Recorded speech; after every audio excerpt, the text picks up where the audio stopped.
Hi, in this tutorial I would like to show you how to create a 3D text in Inkscape. It is really fast and easy method that you can implement in your projects. Okay, so first you need to do is go to the left panel and select here text tool.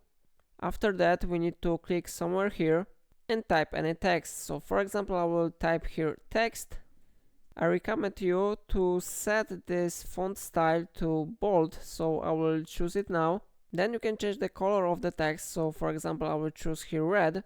And now we need to go to selector tool and change this object to path, so I will click here path and object to path.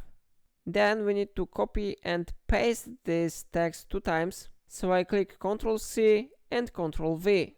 I will change position this text here and I will paste the text again, so I click Ctrl V. Now I change position of this text something maybe like that, and now I will change the color to the darker, so I will do it now. For example I will choose this one color, and now we need to click object and lower to bottom.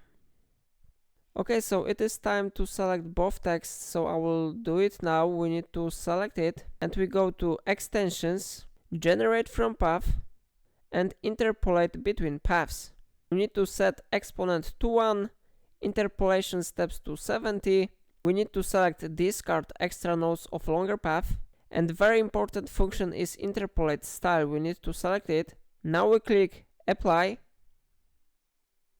and we need to close this window. Our 3D text is ready now, but I recommend you to do one more thing. We need to click on this text and I will do it lighter. So for example I will choose this one red, and now we need to click on object, rise to top and change position of this text. So I will move it to the left.